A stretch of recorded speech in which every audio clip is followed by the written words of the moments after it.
இங்க தசாவதார வேஷம் கட்டுற இந்த பெரியவரோட பையன் தற்கொலை பண்ணி இறந்து போயிட்டான்னு சொல்லி அவர் உடஞ்சு போயிருக்காரு. போலீஸோ அந்த பையன் லெட்டர் எழுதி வச்சிருக்கான், இந்த ஊர்ல என்னால் வாழ முடியல, சம்பாதிக்க முடியலன்னு அவன் செத்து போயிட்டான்னு சொன்ன உடனே இவரும் நம்பாம உட்காந்துருக்காரு. அந்த பையன் லவ் பண்ணிட்டு இருந்த பொண்ணு சொல்றா, அடுத்த மாசம் வீட்டில் பொண்ணு கேட்கறதா இருந்தான், அவன் சாவறதுக்கான வாய்ப்பே கிடையாது, இதுல ஏதோ பிரச்சனை இருக்குன்னு சொல்லிட்டு போயிடுறா.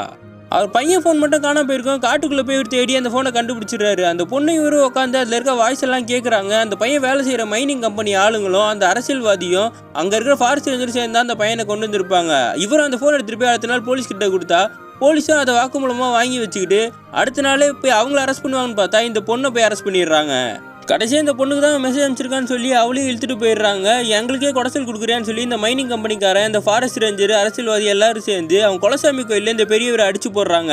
அந்த டைமில் பலத்தா காத்தடிச்ச உடனே எல்லாருமே பயந்து போயிடுறாங்க. இந்த பெரியவர் மட்டும் அங்கேயே கிடக்குறாரு.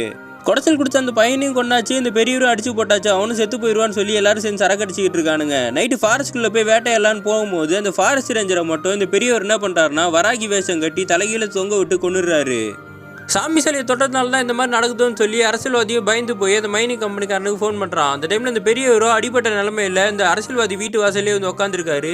இவன் பைத்தியம் தானேன்னு சொல்லி சும்மா விட்டுறாங்க. அவர் போகும்போது வரும்போதெல்லாம் பார்த்துக்கிட்டே இருக்காரு. ஒரு நாள் இவன் ஆற்றுல குளிச்சுக்கிட்டு இருக்கும்போது இந்த பெரியவரும் அதை பார்த்துட்டு போட்லேயே போய் மச்சாவதார வேஷம் கட்டி அவனை தண்ணிக்குள்ளேயே வச்சு கொண்டுடுறாரு.